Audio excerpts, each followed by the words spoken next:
जब जर्मनी पे युद्ध का भारी जुर्माना लगा तो उनकी करेंसी की वैल्यू देखते ही देखते खत्म हो गई। लोग ठंड में गर्मी के लिए लकड़ी खरीदने की बजाय नोटों की गड्डियां जला रहे थे। जिम्बाब्वे में महंगाई इस हद तक पहुंच गई थी कि बस एक ब्रेड खरीदने के लिए लोगों को सूटकेस भर भर कर पैसे ले जाने पड़ते थे।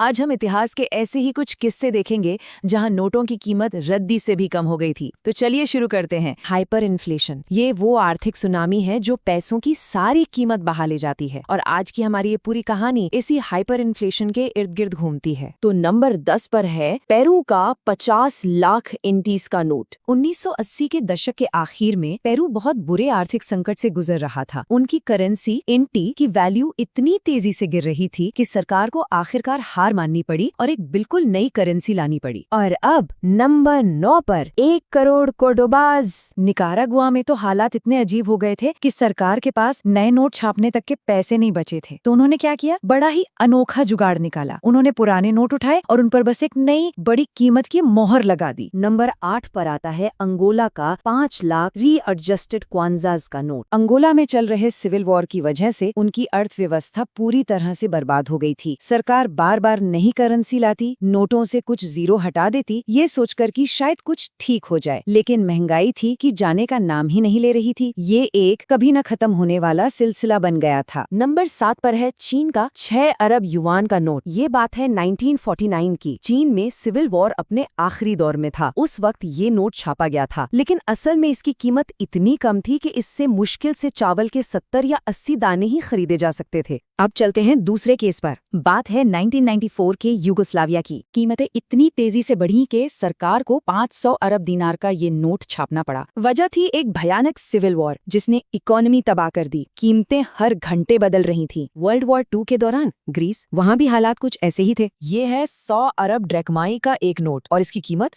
शायद बस कुछ ब्रेड के टुकड़े। जर्मन कब्जे के दौरान इकोनॉमी पूरी तरह बैठ गई। लोगों को कुछ दिन के खाने के लिए अपनी प्रॉपर्टी बेचनी पड़ी। और हाइपर इन्फ्लेशन सिर्फ इतिहास नहीं है, एक ताजा उदाहरण है वेनेजुएला, जो हाल ही में इस तबाही से गुजरा। यहाँ वजह थी तेल की गिरती कीमतें और साथ में गलत राजनीतिक फैसले। हालत इतनी बिगड़ गई कि सरकार को एक बहुत बड़ा और अजीबोगरीब कदम उठाना पड़ा, और उनका हल अपनी करेंसी से 6 जीरो ही हटा दिए। मतलब 10 लाख बोलीवार बन गया 1 बोलीवार। नंबर 3 पर वो देश है जिसकी कहानी हाइपर इन्फ्लेशन का शायद सबसे मशहूर उदाहरण बन चुकी है, जर्मनी। ये है 100 खरब यानी 100 ट्रिलियन माँ का नोट। ये कहानी है पहले विश्व युद्ध के ठीक बाद की। जब जर्मनी पे युद्ध का भारी जुर्माना लगा तो उनकी करेंसी की वैल्यू देखते ही देखते खत्म हो गई। हालात इतने बिगड़ गए कि लोग ठंड में गर्मी के लिए लकड़ी खरीदने की बजाय नोटों की गड्डियां जला रहे थे। क्यों? क्योंकि नोट जलाना लकड़ी खरीदने से सस्ता था। बच्चे नोटों के ढेर से घर बनाकर खेलते थे और सड़कों पर नोट कचरे की तरह पड़े रहते थे। अब चलते हैं नंबर 2 पर। ये एक ताजा उदाहरण है जो बताता है कि हाइपर इन्फ्लेशन सिर्फ इतिहास की बात नहीं है, ये कहानी है जिम्बाब्वे की। और ये रहा 100 खरब यानी 100 ट्रिलियन जिम्बाब्वियन डॉलर का नोट, जो 2008 में जारी किया गया था। 2008 में जिम्बाब्वे में महंगाई इस हद तक पहुंच गई थी कि बस एक ब्रेड खरीदने के लिए लोगों को सूटकेस भर भर कर पैसे ले जाने पड़ते थे। दुकानों में कैश गिनने की मशीनें तो कब की बेकार हो चुकी थी। दुकानदार नोटों को गिनते नहीं थे, वो उन्हें तराजू पर रखकर तौलते थे। सोचिए, पैसे तौल कर दिए जा रहे हैं। अब हम उस नंबर की बात करने जा रहे हैं जो इतिहास में सबसे ऊपर है, 100 क्विंटिलियन पेंगो। हंगरी, साल 1946। इस नंबर को तो ठीक से बोल पाना भी मुश्किल है। दूसरे विश्व युद्ध के बाद हंगरी में हालात इतने खराब हो गए थे कि कीमतें हर 15 घंटे में डबल हो रही थी। मतलब जो चीज आज 100 रुपए की है वो कल सुबह तक 200 की हो जाएगी। ये इतिहास का सबसे बड़ा नोट है, इतना बड़ा कि सरकार ने शायद इस पर नंबर छापने की भी ज्यादा जहमत नहीं उठाई। जब सरकारें बिना सोचे समझे अंधाधुंध पैसा छापना शुरू कर देती हैं तो उस पैसे की कोई कीमत नहीं रहती।